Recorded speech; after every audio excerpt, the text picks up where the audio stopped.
Salut. Bonjour Rav. Bonjour, Rav.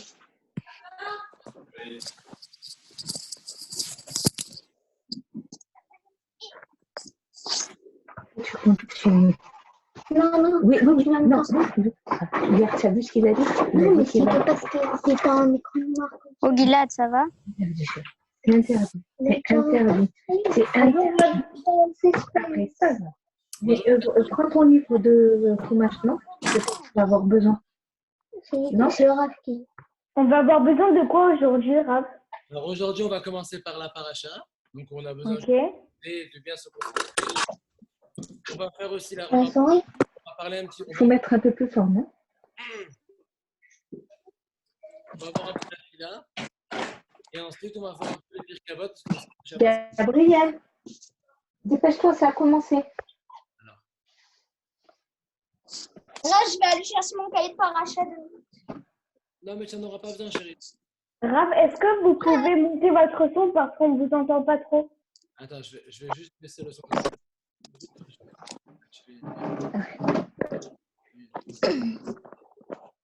Donc là, ça devrait aller mieux normalement. Parce que j'ai muté tout le monde.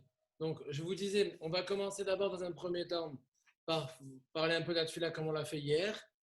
Ensuite, la paracha.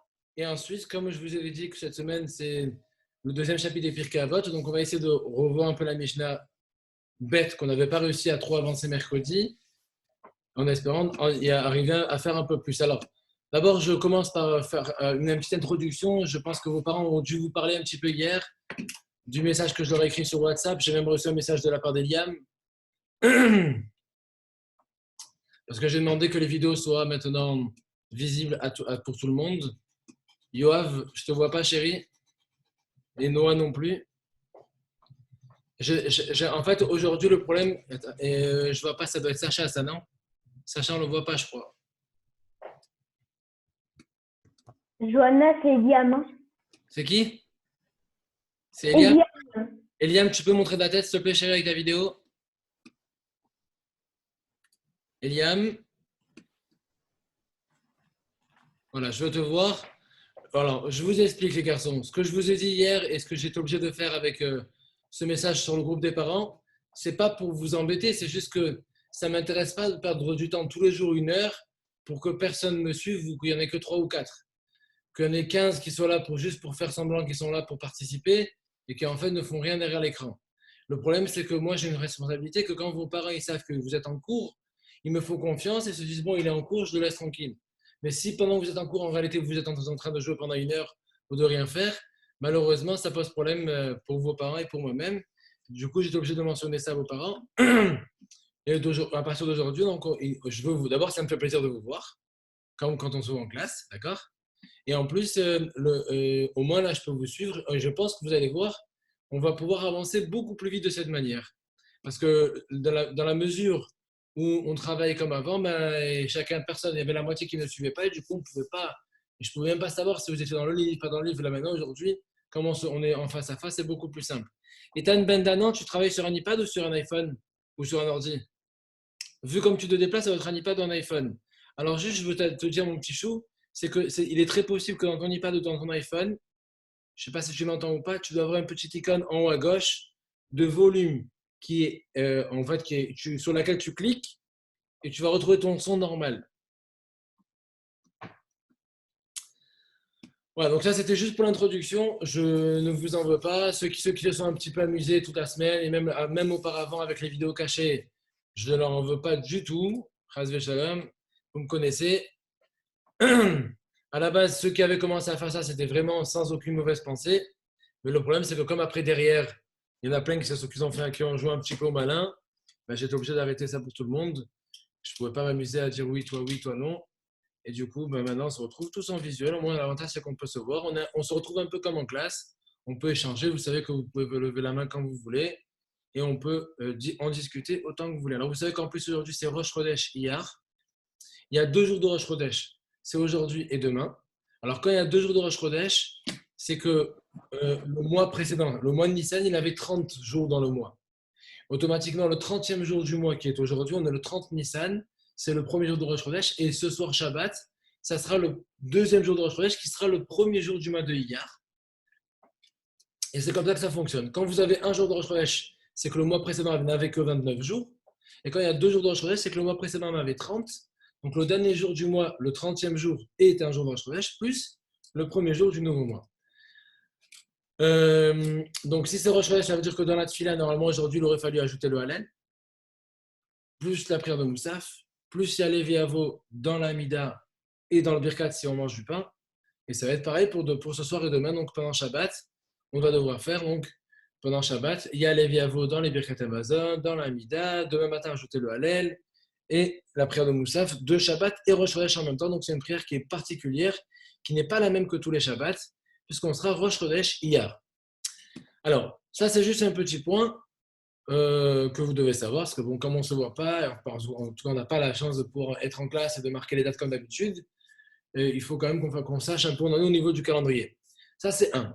Deuxièmement les garçons, vous savez que hier c'était Yom HaShoah, on n'en a pas parlé, c'est vrai malheureusement. C'est un jour... Hier, avec ma mère, on a allumé les bougies. On a allumé 6 bougies. Très bien, chérie. Yom HaShoah, c'est un jour important parce qu'en fait, c'est un jour où on se rappelle des catastrophes qui se sont passées pour malheureusement les Juifs pendant la guerre de 39-45, pendant la guerre des nazis, Himarshimam Bezicham, donc la guerre des Allemands. Et du coup, malheureusement, donc, vous savez que 6 millions de Juifs, 6 millions, en fait, vous imaginez même pas ce que ça veut dire. 6 millions, c'est l'équivalent de tous les Juifs qui sont en Israël. Ou si vous voulez plus grand encore, 6 millions, c'est 100 fois le stade Vélodrome quand il est plein. C'est énorme. Ils ont tué énormément de monde et c'est pour ça que, en fait, en souvenir... Ah, c'était pas avant-hier, Yom HaShoah? Avant-hier soir et hier dans la journée. Ah ouais. Non, c'était l'inverse. Non, tu as raison, c'est avant-hier, tu as raison.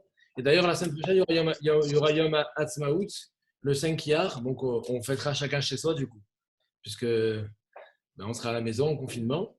Donc on en parlera également avec l'aide d'Hachem, puisque si Shabbat c'est le premier, donc dimanche ce sera le 2 et mercredi sera le 5. Donc mardi soir ce sera Yom Ha'atzmaut et mercredi dans la journée, on fera, donc on en parlera de ce qu'il faut, comment ça se marque et compagnie. Eliam, s'il te plaît, arrête avec le partage d'écran. Ou ne serait-ce qu'avec en masquant ta vidéo, ça suffit. Oh, Rav, Quoi? moi? Oui, je t'ai dit arrête avec tes photos. Ah, j'ai pas fait exprès. D'accord. Ethan Benana, je te vois pas, chérie. Mais en plus, je crois qu'il m'entend pas. Il bug grave, il bug. Je sais qu'il bug, mais il a annoncé au début du cours. On le voit, nous. Hein. Toi, tu le vois? D'accord, bah ça, si tu le vois, c'est déjà bien. Alors, donc bon, c'est un point à connaître, parce que vous savez que du coup, Yom HaShoah, ça nous rappelle déjà que malheureusement, le monde qui nous entoure ne nous aime pas forcément. Et on doit se méfier de tout le monde. Et qu'on ne peut pas, un juif, comme il a une raison de vivre qui est différente de celle des autres, même si on doit être toujours très serviable et très gentil avec les voisins, avec notre entourage. Moi, je travaille au magasin, je vois, on va dire à 90% que des goïms, mais malgré tout, je dois toujours faire attention, garder une méfiance. Quelqu'un qui n'est pas juif, il peut à tout moment aussi, il peut avoir malheureusement un retournement de situation. Pendant la guerre, c'est ce qui s'est passé. Malheureusement, 6 millions de juifs sont tombés, ont été tués, sans compter ceux qui ont été vraiment énormément terrorisés, choqués, qui sont sortis de la guerre vraiment dans un état lamentable. C'est vraiment, ceux qui s'en sont sortis, ils s'en sont sortis, mais vraiment malheureusement dans un piteux état. Donc ça, c'est Yom HaShoah, aussi à connaître. C'est un événement malheureusement triste dans l'histoire du peuple qu'il faut connaître. Enfin, concernant la tfila, on avait parlé hier et on a bien fait parce qu'après j'ai même eu pas mal de retours et comme je fais des cours même avec les plus grands, avec les premières et les terminales, j'en ai parlé également et eux-mêmes me disaient la vérité. Moi je prie en claquette, moi je prie pieds nus, je savais pas que c'était pas important. On a parlé de la même chose que j'ai parlé avec vous. L'importance de devoir mettre des chaussures quand on va faire la tfila. L'importance de s'habiller correctement. On ne peut pas faire la prière en pyjama. Quand on se lève le matin, il faut impérativement s'habiller et ensuite faire cette tfila. quand on va faire Shabbat ça, ce soir, si je veux, c'est pas parce qu'on est à la maison qu'on doit rester en pyjama ou qu'on doit rester en tenue de rôle. Ce soir, c'est Shabbat. Avant que maman allume les bougies, bien sûr, on aura fait la douche auparavant. On sort de la douche, on met des habits, les revoit Shabbat. En l'honneur de Shabbat, c'est très important de respecter Shabbat comme ça. Et comme on en avait parlé il n'y a pas longtemps, n'oubliez pas que quand il n'y a pas la synagogue, quand on n'a pas la chance de pouvoir aller à la synagogue, il faut essayer de faire en sorte que notre maison devienne une synagogue. C'est-à-dire que chez nous à la maison, on joue les rôles de ce qui se passe à la synagogue. C'est-à-dire que d'habitude à la synagogue, il y en a un. Les garçons, s'il vous plaît, ne commencez pas avec les messages. Ça j'ai juste un moyen d'écrire. Les participants ne peuvent pas discuter et c'est terminé, plus personne ne discute. Donc, comme des fois, je sais que vous en avez besoin de m'écrire des petits messages, arrêtez. Bonjour, Boker Tov, ça y est, on l'a fait depuis ce matin, ça fait 10 minutes qu'on a commencé. Au niveau du respect du Shabbat, il ne faut pas oublier qu'on doit garder la même tenue. Et comme je vous ai dit, donc il faut essayer de ramener la synagogue à la maison, mon petit Sacha. Donc, comme vous avez tous fait le sort du Seder, ou même si on était en petit effectif, vous avez quand même chanté, raconté en petit effectif, ben c'est pareil à la maison. Quand c'est Shabbat, mais on prend vendredi soir la tefila de Shabbat, Shalom Aleichem, quand c'est la Kiddush, quand c'est le moment de la tefila, les Chadodi, Mizmor les David et compagnie, les Chounéranéas ont l'habitude de le faire. Chacun, en fonction de ses habitudes, il prend le texte et il lit avec papa, avec les frères, en fonction de ceux qui sont à table. Et on fait chacun son tour un passage, on chante, on essaie de faire en sorte que la maison devienne la synagogue. Parce qu'en attendant, c'est le seul moyen de pouvoir bien progresser. Surtout en même temps, c'est l'occasion pour papa de nous écouter, de corriger, de voir un peu ce qui va, ce qui ne va pas. Et puis en même temps, donc de cette manière, on peut progresser, avancer et encore mieux s'améliorer. Alors, au niveau de la paracha, cette semaine, la paracha s'appelle Tazria Metzora. Il y en a deux parachas. Ces deux parachas qui sont quasiment sur le même sujet, sauf que Tazria commence à la base avec un sujet qui n'a rien à voir avec le reste. Au début, Tazria commence par l'accouchement. Quand une femme elle accouche, alors la Torah nous dit qu'il faut faire la Brit Mila au 8e jour. Noam Abou, s'il te plaît, arrête de jouer avec les fonds d'écran. J'en mets un et ça y est. Ça te fait kiffer. Bon, voilà, celui-là. Allez, c'est bon. Allez, comme ça. Grave, on le voit même plus. Moi, je le vois très bien, chérie. Ah là, voilà. Là, il a enlevé son écran, mais sinon, moi, je le voyais quand même. Bref, donc je disais, Tazria et Metzora, c'est deux parachas qui traitent du même sujet, mais avant de parler d'un sujet unique, Tazria, elle parle d'un sujet qui n'a rien à voir. Elle parle de l'accouchement. Quand une femme, elle accouche, eh ben, elle va avoir un garçon ou une fille. Qu'est-ce qui se passe? Quand une femme, elle accouche, elle va avoir il y a des règles particulières donc, au niveau de l'accouchement, mais ce qui nous intéresse surtout, c'est la Brit Mila. La Torah dit que le 8e jour, il faut faire la Brit Mila. C'est de là, dans ce paracha, c'est marqué ou Bachemini, le 8e jour, Yimol Bessarolato, il faut faire la Brit Mila, donc au bébé. Alors, le 8e jour, je sais que quand on était enfant, nous, on avait toujours appris à 8 jours. Donc, on se disait, quand le petit est né mercredi, ben, ça sera jeudi prochain. Sauf que ce n'est pas ça. Parce que la Torah parle, elle n'a pas dit 8 jours après. Elle a dit Uvayom Hashemini, le 8e jour. Donc, s'il est né un mercredi, ça sera mercredi prochain. S'il est né jeudi, ça sera jeudi prochain. Pourquoi? Parce que si tu commences mercredi, c'est le premier jour de naissance. Jeudi, vendredi, samedi, dimanche, lundi, mardi et mercredi. Mercredi, c'est le 8e jour. Il ne faut pas qu'il ait 8 jours fermés. Au 8e jour, c'est là qu'il fait sa Brit Mila. C'est comme ça la halakha. Aujourd'hui, tout le monde le sait. Il n'y a personne qui discute sur ce sujet. Tout le monde sait que c'est le jour où il est né, une semaine après, ça va être le jour de la Brit Mila. Bon, c'est vrai qu'en ce moment, quand il y a des Brit Milot, malheureusement, elles se font seules avec le papa et le Moël, parce qu'on peut pas on n'a pas le droit de se regrouper et compagnie, donc ça change un peu d'habitude, mais normalement, c'est une misva d'être présent à une Brit Mila. Et pour pouvoir faire le lien avec le sujet suivant, qui va être le sujet central de la paracha, je voudrais vous poser une question. Vous savez tous que dans toutes les Brit Mila, on dit toujours, ça c'est la chaise d'Elioanavi. Comme ça, vous connaissez tous, il y a la grande chaise, c'est la chaise d'Elioanavi. Pourquoi, quel rapport à la Brit Mila avec Elioanavi? Qu'est-ce qu'il fait Elioanavi dans ses Brit Mila? Eh bien, vous devez savoir, les garçons, que Elioanavi, quand il était vivant, malheureusement, le peuple d'Israël ne se comportait pas très bien. À la limite même de très mal. Et du coup, un jour, Elioanavi parle à Hachem, et il a fait du Lachon Hara du Ham Israël. Il a dit à Kadosh Baruch Hu, le Ham Israël, azvu beritecha. ils ont abandonné ta Brit Mila. Ils ne font plus la Brit Mila. Kadosh Baruch Hu a dit quoi? Comment tu parles du Lachon Hara de mon peuple? Écoute, à partir d'aujourd'hui, tu vas avoir l'obligation d'assister à toutes les Brit Mila. Et le jour où il est des Niftar et le Navi, le jour où il est monté au ciel, parce que le Navi, c'était un peu différent, il n'est pas mort comme tout le monde. C'est des anges qui sont venus le chercher, il est monté au ciel il n'est pas vraiment mort. Et Hachem il a dit maintenant, tu vas avoir une punition, tu vas devoir assister à toutes les Brit Mila. Il a dit à Hachem, mais pourquoi? Il a dit, mais parce que tu as fait du Lachon Hara. Le Lachon Hara, ce n'est pas forcément quand c'est faux. Tu me dis, le Ham Israël a fait du Lachon Hara, ils ne font pas la Brit Mila. Même si c'était vrai, tu crois que je ne le sais pas? Je sais très bien. Pourquoi tu fais du Lachon Hara? À quoi ça sert de parler mal de Bnei Israël? Ça n'a aucun intérêt. Du coup, il a été puni de venir à toutes les Brit Mila. Alors, en quoi c'est une punition de venir à toutes les Brit Mila? Pour lui, un avis, pourquoi c'est une punition? Parce que quand il est dans le ciel, Akadosh Baruch Hu, il leur apprend tous les jours plein de choses, des trucs extraordinaires. Il leur donne des informations de fou. Chaque fois qu'il doit partir à une Brit Mila, il ne peut plus écouter ces informations de la part d'Akadosh Baruch Hu. Il est dégoûté. Purée, j'ai adressé à peut-être Hachem. Non, il ne peut pas parce qu'il malheureusement il a fait du Lachon Hara, il est puni jusqu'à la nuit du Mashiach. À toutes les Brit Mila, il va devoir assister. Ça, c'est un premier point. Deuxième point, et on a vu, il a dit à Akadosh Baruch Hu, mais moi, je vais aller à les Brit Mila, d'accord, mais il y a plein de Réchaïm là-bas. Le papa, des fois, c'est un rachat, le Moël, je vais pas en avec des Réchaïm. Akadosh Baruch Hu lui dit, t'inquiète pas. Celui qui porte le bébé, quand il porte le bébé, je pardonne toutes ses fautes. Le papa, je pardonne toutes ses fautes, et le Moël aussi. Ah, ok. Mais il y a tous les gens qui viennent, il y a plein de monde qui vient à la Brit Mila. Et là, Akadosh Baruch Hu a dit, écoute, tu sais quoi? Tous les gens qui viennent à la Brit Mila, si jamais ils ont une pensée de Teshuvah, ils pensent vraiment à s'améliorer, changer leur comportement, eux aussi, je leur pardonne toutes leurs fautes.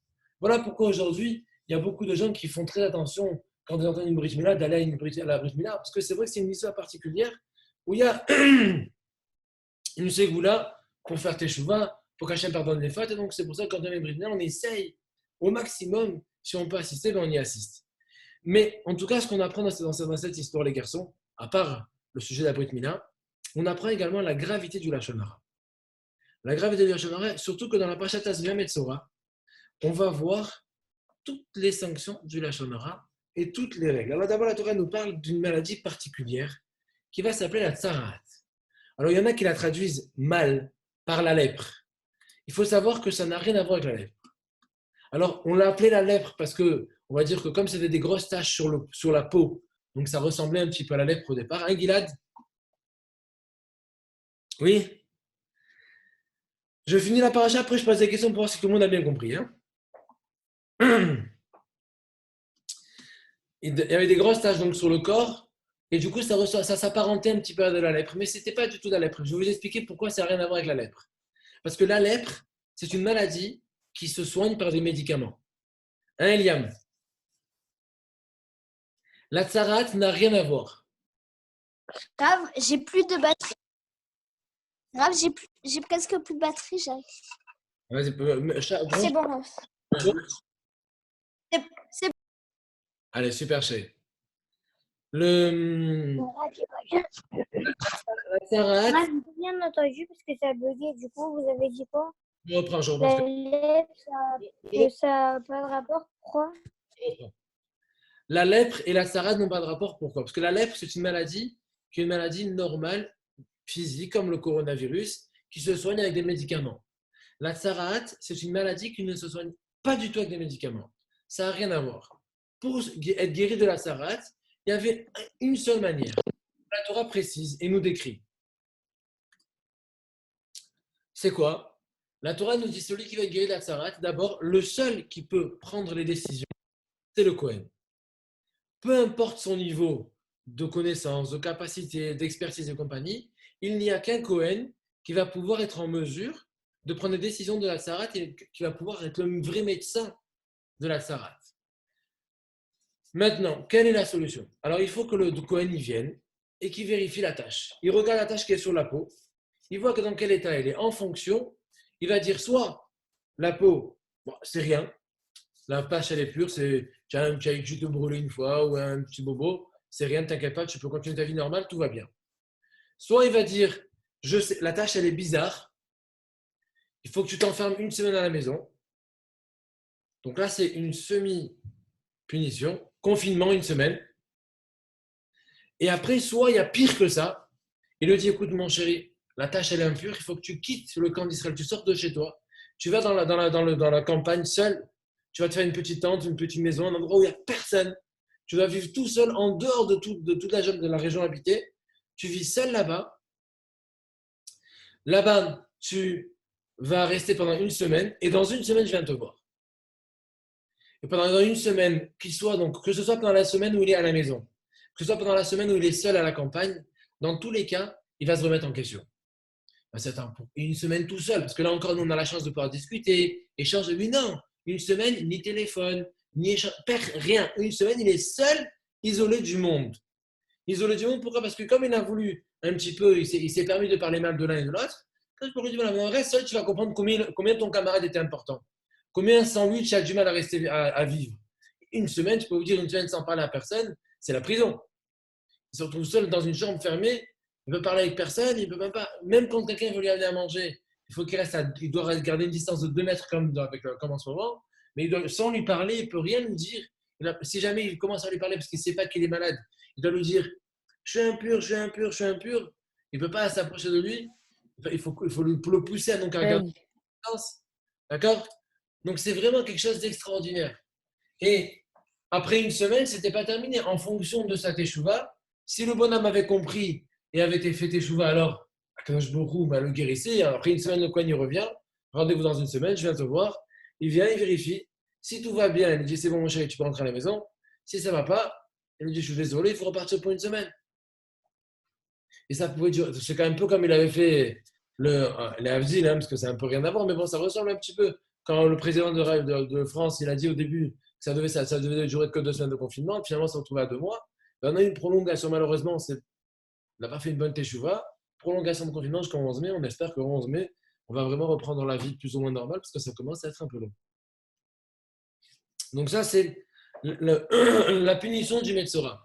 Et c'est que comme ça que la tsarat peut être guérie. Sans ça, sans passer par ce processus du Kohen de compagnie, il n'y a pas de possibilité pour le malade d'être guéri. C'est impossible. Et la Torah, elle nous explique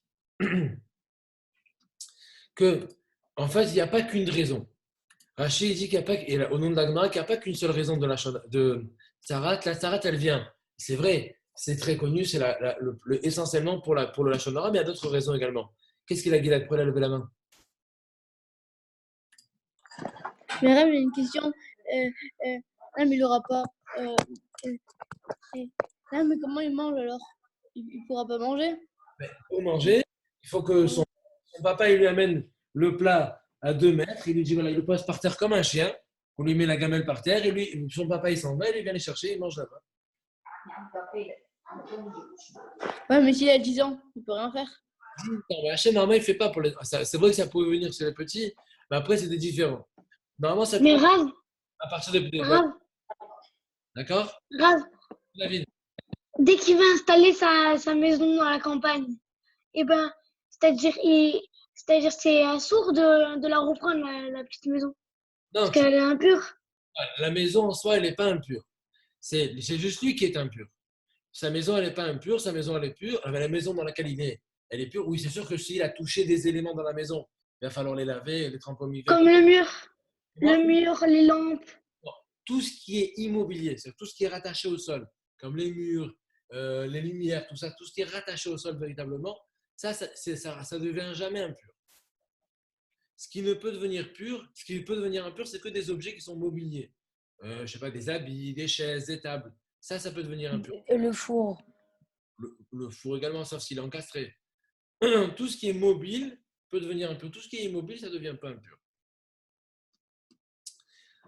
Donc ça, c'est... donc j'étais en train de dire juste là, je reviens à ce que je disais. Normalement, nous, on connaît la raison essentielle qu'est le Lashon Hara, mais il y a aussi d'autres raisons pour lesquelles la tsarat peut venir. Rashi ramène au nom de l'Agmara ça peut venir aussi pour, malheureusement, des fois, David, on ne te voit plus.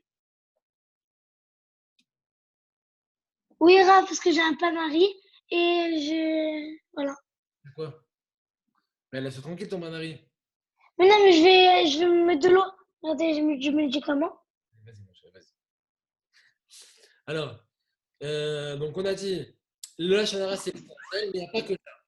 À part le Lashon Hara, Il y a aussi la fierté. Quand quelqu'un se montre fier, qui faisait trop le fier devant tout le monde, alors quand au bout d'un moment, il voulait lui casser un peu son orgueil et il lui mettait une tache en plein visage. Comme ça, vraiment, tout le monde voit, ah, qu'est-ce que tu as sur la tête, c'est que tu sais ça. Et au moins, il se tape la honte, il se calme d'un coup.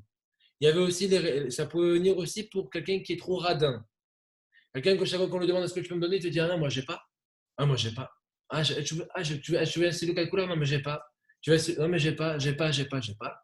Et après, à cause beaucoup, malheureusement, il pouvait faire aussi ces punitions. Malheureusement, ça peut venir aussi pour les mariages interdits, pour le meurtre, shalom, et pour l'idolâtrie. Donc, ça fait 6 raisons pour lesquelles le lashon hara pouvait arriver. Donc, je rappelle, le lashon hara, on a dit l'orgueil, on a dit la radinerie, le fait d'être radin, le meurtre, quelqu'un qui tue, l'idolâtrie, et enfin, également, les mariages interdits.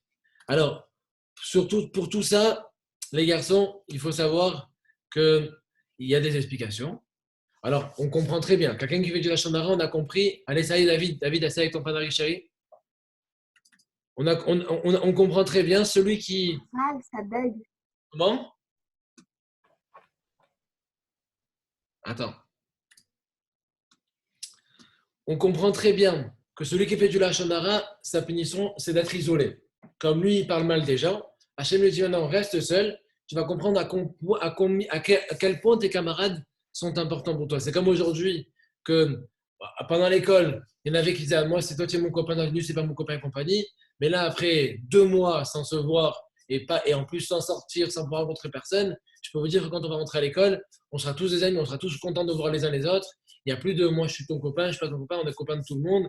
Rien qu'on puisse se retrouver. Ça me fera tellement plaisir que, au prochain, de retrouver du monde, un peu de camarades. Peu importe qui sera là, on sera content de venir à l'école. On apprend la valeur de la camaraderie. Ce qu'on avait peut-être oublié avant. Au début, quand on a quelque chose tout le temps, on oublie combien c'est important.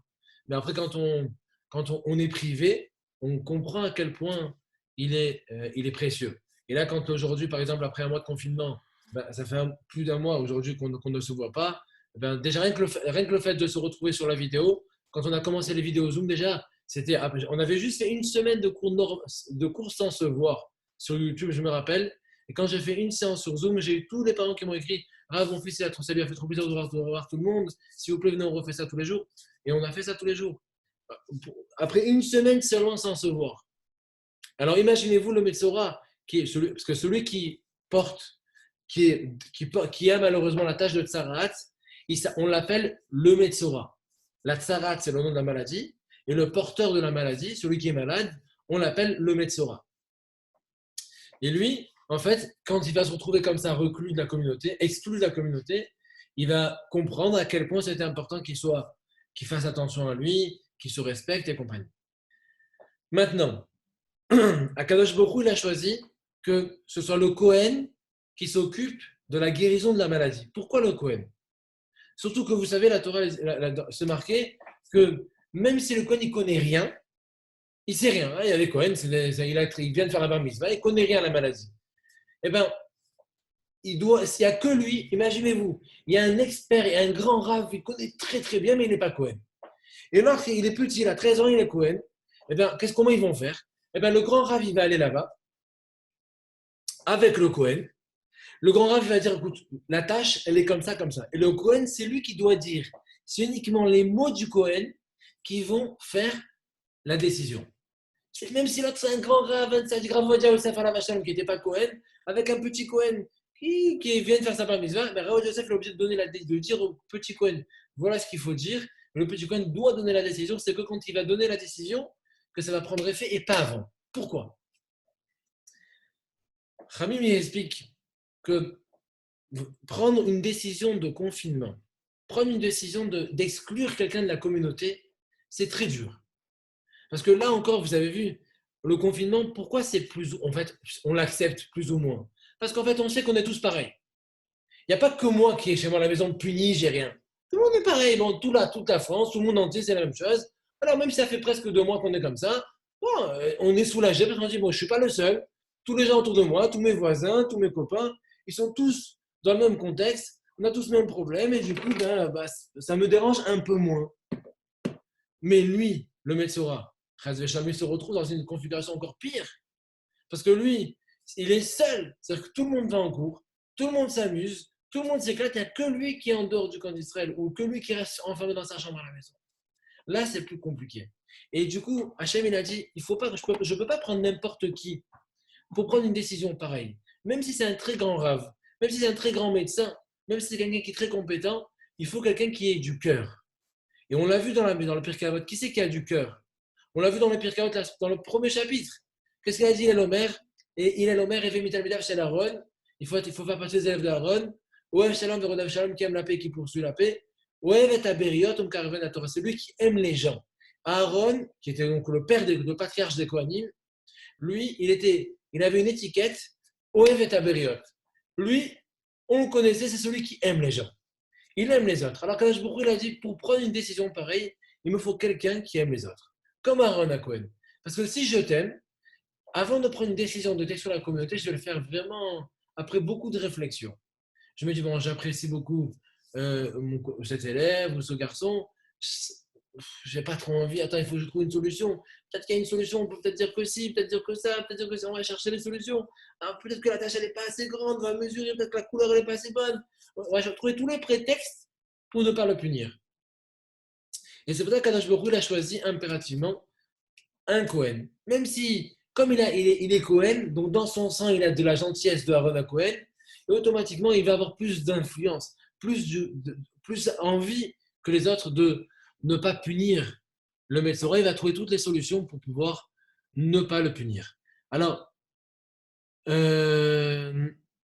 attends, j'ai des messages là, de plusieurs garçons. D'abord, Eliam, qu'est-ce qui se passe?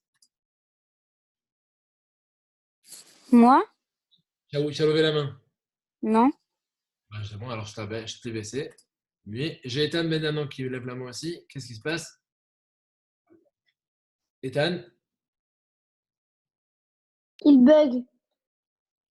Ethan, il bug? Ok. Oui. Eli aussi. J'ai aussi Ilaï qui m'a écrit je bug. Ilaï, tu m'entends? Il a dit Rav, tous les deux secondes, plus personne ne bouge et je n'entends plus rien. Non, je sais pas. Moi, je l'entends pas. Je le vois pas. Mais par contre, mon petit Ilaï, tu le sais, ça t'avait. Nous, on le voit, Rav.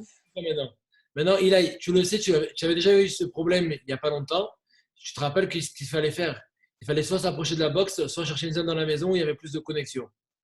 Mais Rav, sa box, elle est trop vieille. C'est chez sa mamie. Non, mais c'est pas grave, chérie, ça change rien. C'est parce que sa mamie, elle a payé la box depuis qu'elle a 20 ans.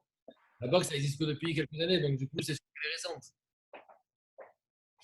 Donc ne t'en fais pas, c'est pas ça le problème, mon petit Ilaï. Ce que tu dois faire, c'est juste soit t'approcher de la box, soit te mettre dans un endroit de la maison où il y a plus de connexion. Eliam, je te vois pas, chérie. Bref, je faisais que bugger, je vous entendais plus. Là, tu m'entends? Oui, enfin. Non, moi, ce que je te dis, je ne sais pas si tu m'as entendu, mais je t'ai conseillé de t'approcher de la box comme tu avais fait avant Pessar. Rav, Ethan, il lève la main. Maintenant, tu veux parler? Oui, Dis-moi, chérie.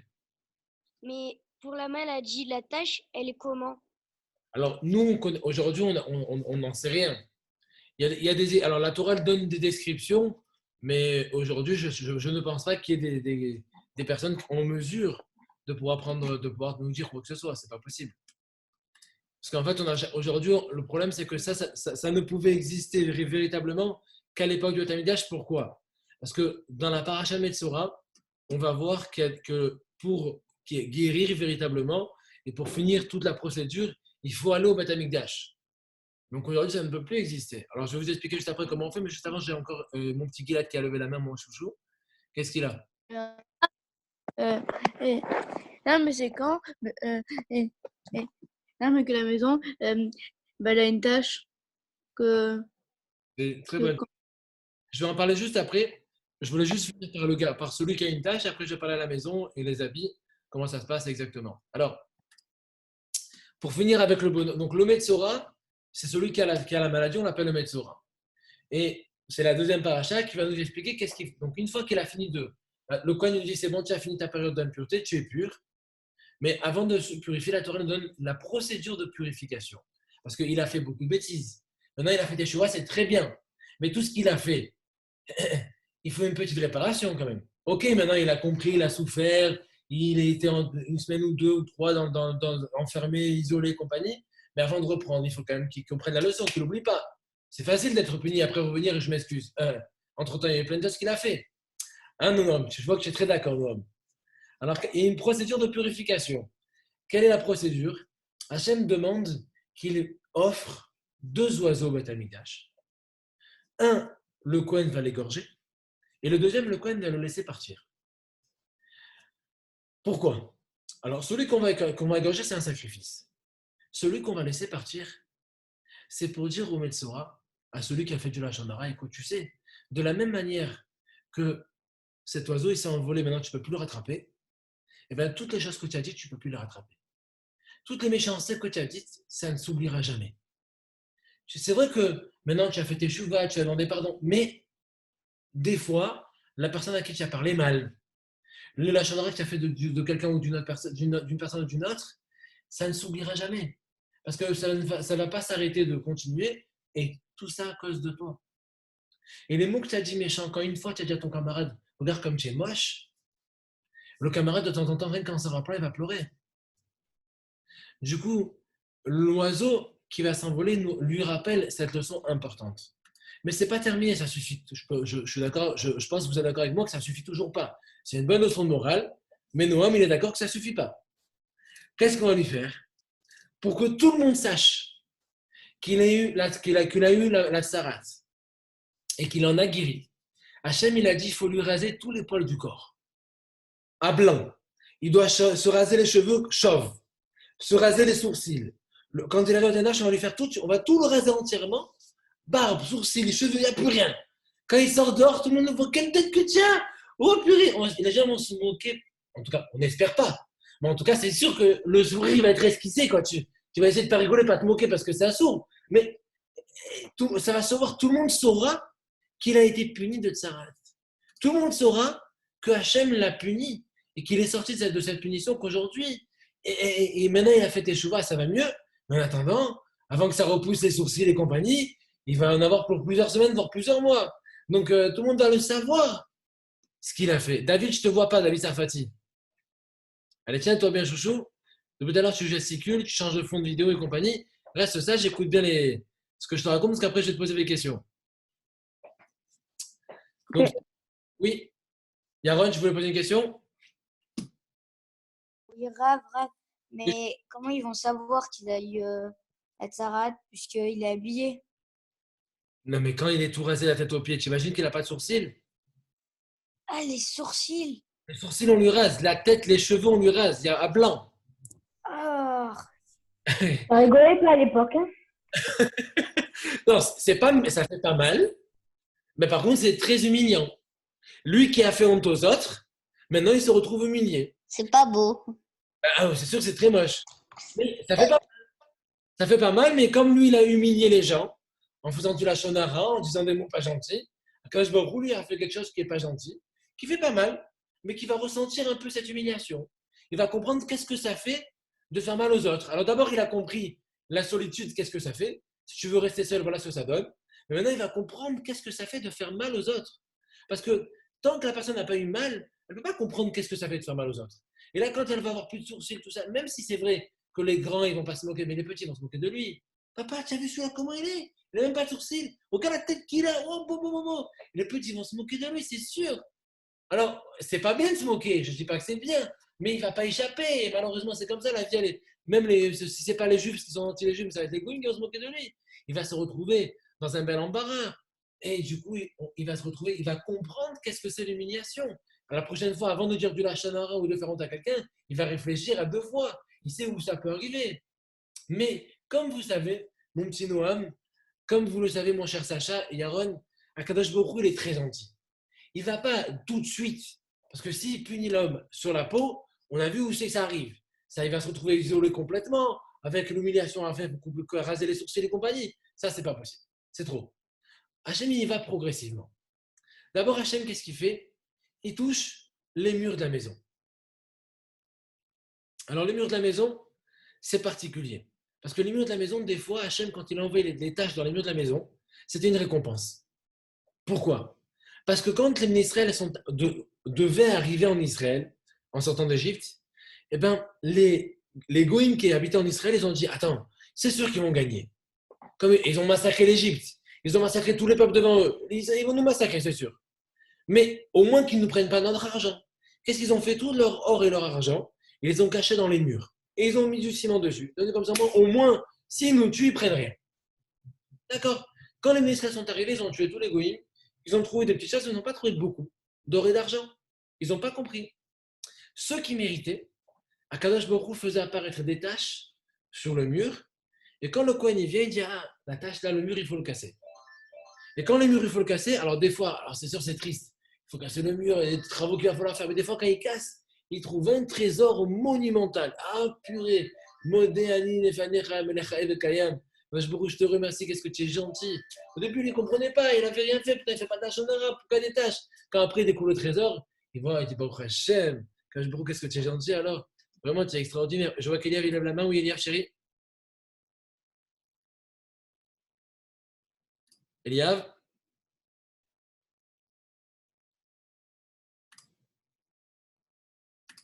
Je ne peux pas l'entendre. Eliav, j'ai vu que tu avais la main, donc je voulais t'entendre, mais je ne t'entends pas. Démute-toi. Il bouge pas. Je pense Grave, démutez-le vous. J'essaye, mais je peux pas. Il doit avoir un bug. Il faut qu'il active pour que vous. Oui, Moi, je le vois pas. Hein. moi non plus, je ne le vois pas. Il a dit... Regarde. Là, il doit avoir un problème parce que d'habitude, il a même, quand même quand on ne le voit pas, il a un écran avec un truc bleu là. Oui, il doit avoir un petit bug. Pas grave. Bon, c'est pas grave, on continue. Donc, je reprends ce que je disais. Donc, ça, c'était une possibilité. Maintenant, il y a une deuxième de possibilité. Pourquoi est-ce qu'Hachem, il pouvait faire, pourquoi il amenait les tâches sur la maison? Des fois, c'est pour punir. Pour punir soit du Lachon Hara, soit, par exemple, de la radinerie. Ce que je vous explique pourquoi de la radinerie. Quelqu'un qui est radin, qui dit à tout le monde, moi, je n'ai pas. Tu veux me prêter ça? Non, je n'ai pas. Tu veux me prêter ça? Non, je n'ai pas. Tu veux me prêter ça? Non, je n'ai pas. Qu'est-ce qu'il fait à Kadosh Baruch Hu? Alors, quand il y a une tâche sur les murs, celui qui a une tâche sur le mur, avant que le Kohen il arrive, il va dire au bonhomme, écoute, avant que j'arrive, tu sors toutes tes affaires dehors. Obligé. Les lits, les tables, les chaises, tout. Pourquoi? Parce que si je dis que la tâche, elle est impure, tout ce qui est à la maison devient impur. Alors, avant que je le dise, fais tout sortir, on ne sait jamais. Et quand il va tout faire sortir, Sacha, il va venir à côté, tu vois, tu m'avais dit que tu n'avais pas de Switch. Voilà, tu en as une. Tu en as même deux. Tu ne pouvais pas me prêter une? Quand il va lui dire, et l'autre, il va arriver, il va avoir Yoav qui arrive, mais tu m'avais dit que tu n'avais pas de stylo friction. Pourquoi tu en as 1000? Tu pouvais me prêter un? Pourquoi tu ne prêtes jamais? Et Aaron, il va le voir, tu m'as dit que tu n'avais pas de play. Voilà, tu as une play. Tu pouvais jouer avec moi? Qu'est-ce que ça te fait? Tout le monde va s'apercevoir que ce bonhomme est en fait un radin. Et là, du coup, il va dire, ah, est-ce que oui, mais en fait, je vais oublier de te dire, je sais pas, je l'ai eu après, nanana. En fait, tout le monde va s'apercevoir de en fait, son côté radin, et du coup, il va être obligé d'ouvrir son cœur, il va comprendre qu'il va falloir un peu changer.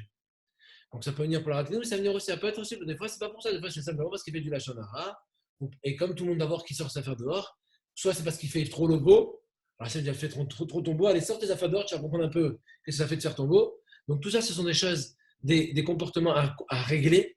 Et là, attention, le Kohen, il vient la première fois, il dit, écoute, la tâche, elle est problématique. Il y a trois solutions. Soit il dit, c'est rien, remets tes affaires, c'est bon. Soit il dit, ça ne va pas trop, on va laisser une semaine, on va voir comment ça se passe. Soit il dit, il faut obligatoirement enlever les pierres, casser le mur à ce niveau-là, pas tout, quoi à ce niveau-là, mettre des nouvelles pierres et refaire la peinture, on voit comment ça se passe dans une semaine, on en fait à la maison. Dans tous les cas, ce n'est pas évident. Et dans une semaine, quand il revient, il voit la tâche. Si le mur, maintenant, il est tout refait, il voit comment ça se passe. Si la tâche, elle est revenue, c'est que le bonhomme n'a pas compris la leçon. Et là, Hachem, il va dire quoi? Si le Kohen dit maintenant que c'est impur, il va devoir démonter le mur. Il faut casser le mur entièrement. Et on va casser le mur entièrement et remonter le mur. Et là, on va dire au bonhomme, attention, mon chouchou, il te reste une semaine pour changer. Parce que si jamais tu ne changes pas, la tâche, elle revient une troisième fois. Là, on va être obligé de démonter la maison entière. Démolition totale de la maison. Et là, du coup, les gens, ils prennent les choses beaucoup plus à cœur. Ils comprennent, attends, ça va que j'ai compris, je vais faire attention la prochaine fois. Pendant une semaine, il fait attention, il ferme sa bouche, il calme son comportement, il fait plus le fier, il est plus radin et compagnie. Et là, au Hachem, en général, je pense que la plupart des gens, ils devenaient plus gentils. Je pense que quand il sait qu'il risque de perdre toute sa maison, il change un petit peu. Oui, Gilad. Grave. Et si c'est nécessaire, Quoi, chérie?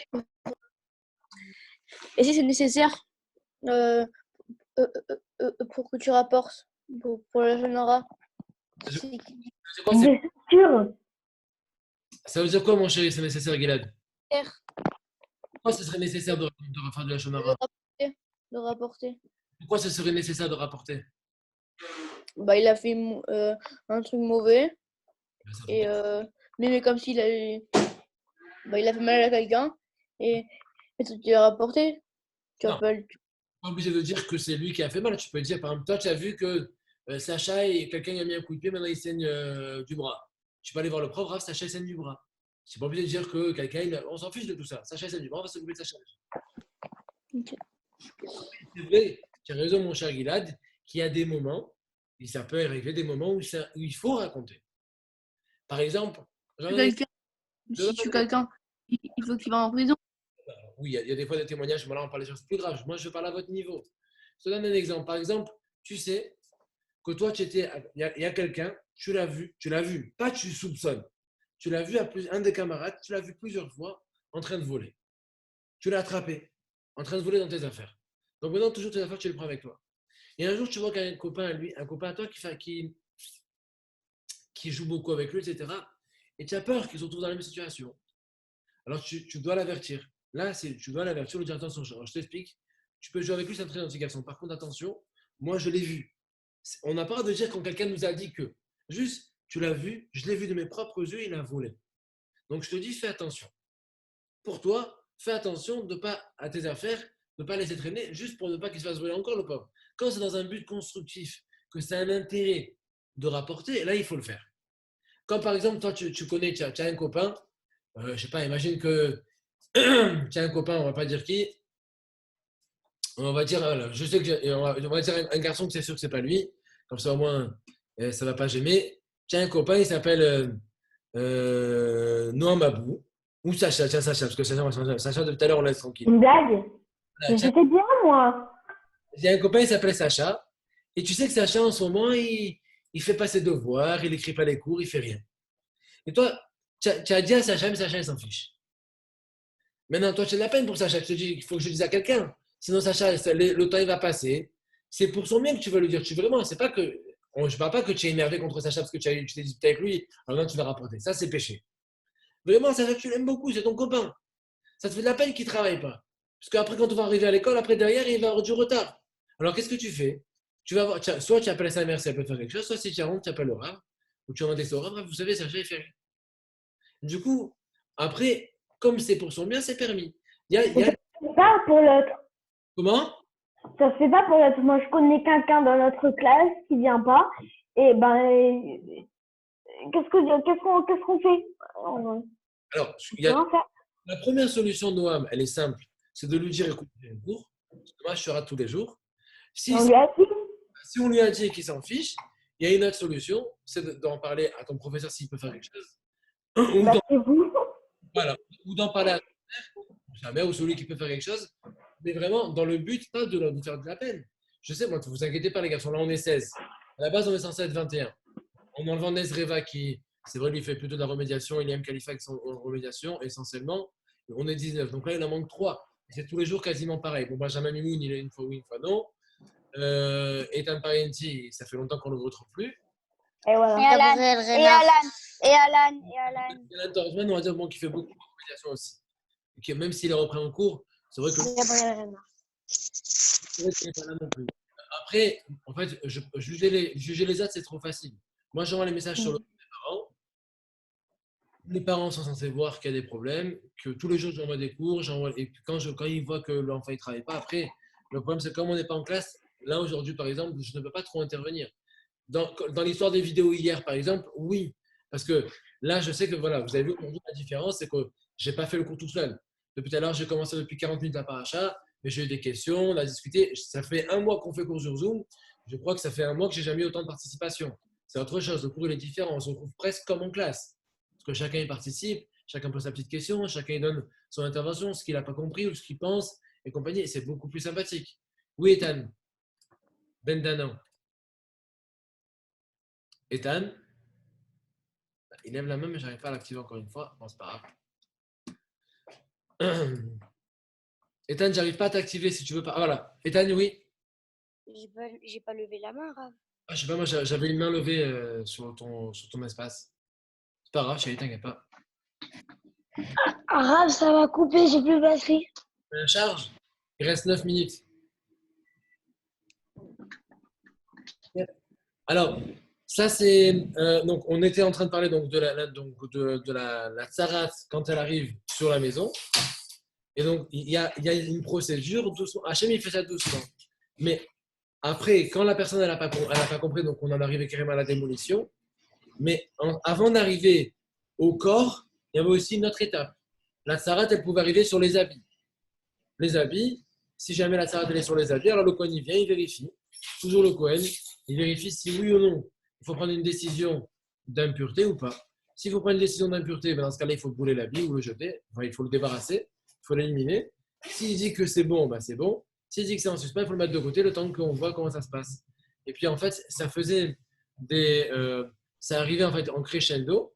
D'abord sur les murs, ensuite sur les habits et enfin sur le corps. Donc Akadosh Baruch Hu, il était très patient quand la personne elle avait sur le corps la tsarat.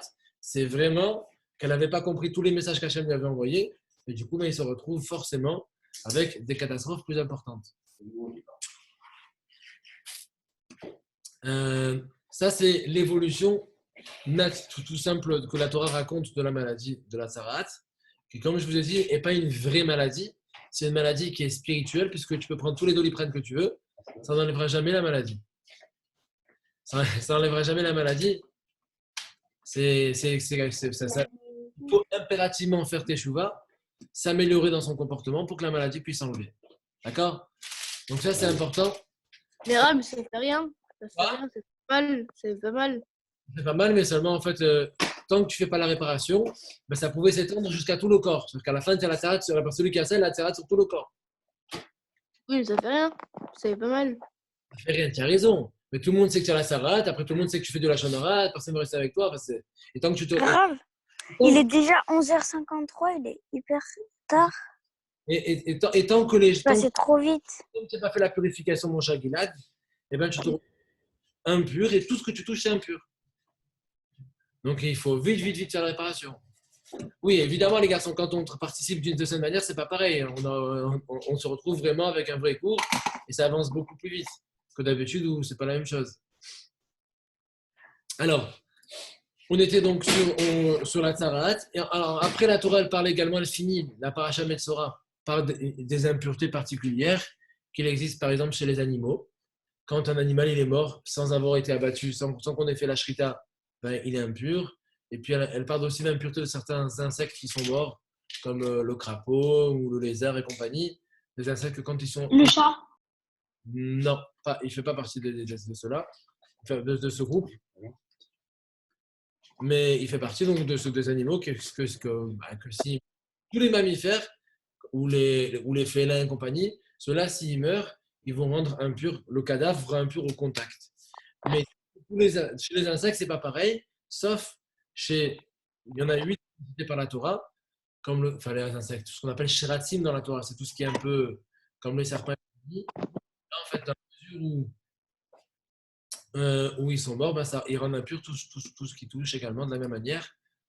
Les autres, c'est pas pareil. Alors, ça, c'est la parashat Tazria Metzora.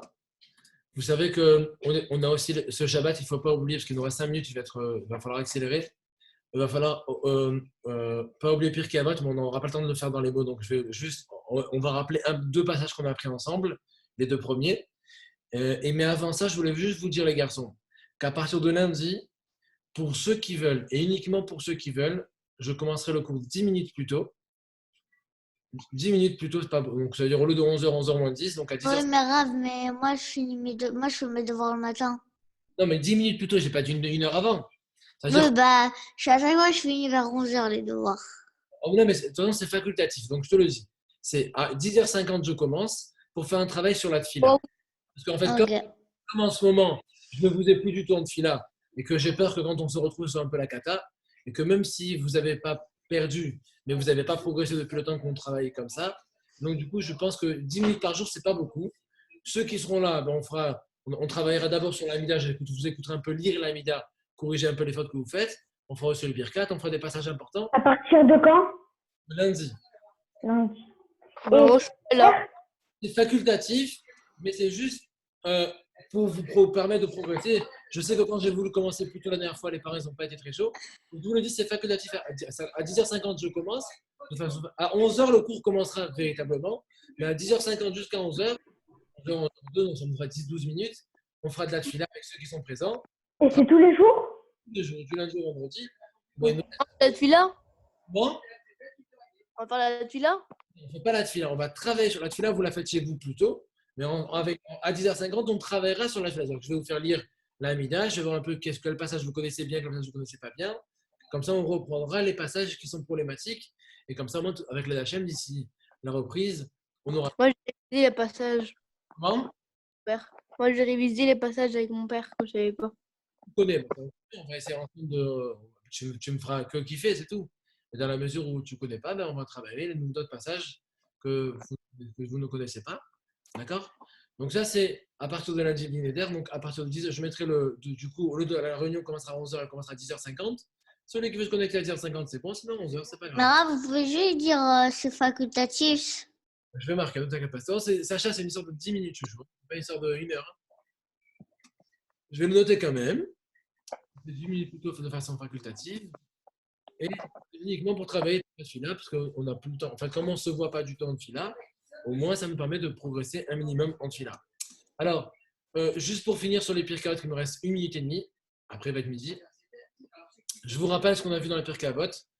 On avait vu dans le premier passage, Rabbi Omer. Rabbi disait qu'il fallait faire attention à bien peser quand on va faire une misva. Le pour et le contre, c'est-à-dire que le côté récompense qu'on va obtenir, même si on va perdre un peu de temps maintenant. Par exemple, là, vous avez fait 1 heure de Torah, vous auriez pu faire 1 heure de play. C'est vrai. Donc, vous avez perdu 1 heure de play, mais vous avez gagné 1 heure d'abord de connaissance et 1 heure de récompense qu'Hachem vous donnera. Donc, ça, c'est un premier point. Et d'autre part, c'est la même chose dans les PG. C'est-à-dire que si quelqu'un il a joué à la play pendant 1 heure, il doit comprendre que d'un autre côté, là, il a raté son coup. Donc, c'est vrai qu'il a gagné en attendant sur la play 1 heure, mais de l'autre côté, il a perdu. Parce qu'une fois qu'il a fini le play, il a perdu le cours, il a perdu la récompense qu'il aurait pu avoir. En même temps, le Rabbi nous avait dit dans la première Mishnah qu'il fallait se rappeler de 3 choses pour ne jamais arriver à fauter. Se rappeler qu'Akadosh Baruch Hu est toujours présent, qui nous voit, qui nous entend et qui note tout ce qu'on fait. Et en même temps, il nous avait dit également qu'il fallait faire attention à toutes les mitzvot, qu'elles soient faciles ou difficiles, parce que nous ne connaissons pas le salaire, la récompense des mitzvot, combien on est payé pour chacune. Donc, on est obligé de faire attention à toutes pour pouvoir être au maximum récompensé. La deuxième Mishnah, on avait à peine commencé. On avait vu qu'il y a fait Talmud Torah d'Eretz. C'était Rabban Gamliel, le fils de Rabbi Yehuda qui parlait, qui disait que c'était important de travailler et d'étudier. C'est ce que vous faites en ce moment. Vous avez travaillé le rôle et vous faites du Kodesh en même temps. Là, celui-là, vous liez les deux. Avoir les deux, c'est bien parce que quand vous avez les deux, du coup, vous vous retrouvez un peu débordé par le travail. Et vous avez moins le temps de penser à faire des bêtises. C'est le but de l'école et c'est le but de vos parents. Vos parents, ils veulent que vous progressez plutôt que vous dégraissez. Surtout les garçons, j'aimerais vous finir par un point, parce que c'est vrai que ce n'est pas les pires capotes là, c'est autre chose, c'est un point personnel. Vous ne pouvez pas savoir à quel point un enfant de votre âge peut progresser pendant votre vie. C'est extraordinaire. Vous avez les capacités de progresser de rien à tout. Et le temps que vous perdez, c'est du temps perdu. Quand vous avez joué pendant 1 heure à la play, oui, vous avez joué, mais quand vous avez fini l'heure de play, vous avez remarqué que vous êtes détendu un peu, mais ça y est, c'est tout, il n'y a rien de flou, rien de fou. Quand vous avez passé 1 heure en faisant des progrès sur une Mishnah, sur des psukim, sur des dinim, sur n'importe quoi, même sur le Rambam, sur ce que vous voulez, vous avez à la maison, vous avez étudié, vous avez progressé, vous avez acquis des choses, c'est pour la vie. Ceux qui ont travaillé, qui ont appris par exemple le texte de la Michia par cœur, ceux qui ont appris le Birkat Amazon correctement par cœur, c'est pour la vie, ils n'oublieront jamais. Ce que vous apprenez de petit, c'est pour toujours. C'est important de s'habituer dès maintenant et c'est pour ça que je veux qu'on travaille dès lundi. 10 minutes. Et même on mangera un peu du cours pour faire ça également. Pour ceux qui ne sont pas là pendant les 10 premières minutes pourront participer ensuite. C'est important que tout le monde puisse progresser. Donc sur ce, les garçons, je vous souhaite un très très bon Shabbat. Une excellente journée. Merci beaucoup, Rav. Shabbat shalom à tous. Shalom, Rav. Shalom, les gars. Shabbat shalom. Shalom, Rav. À lundi. Shabbat shalom. Arrête, Shabbat shalom. Shabbat shalom. Allez, arrête. N'importe quoi.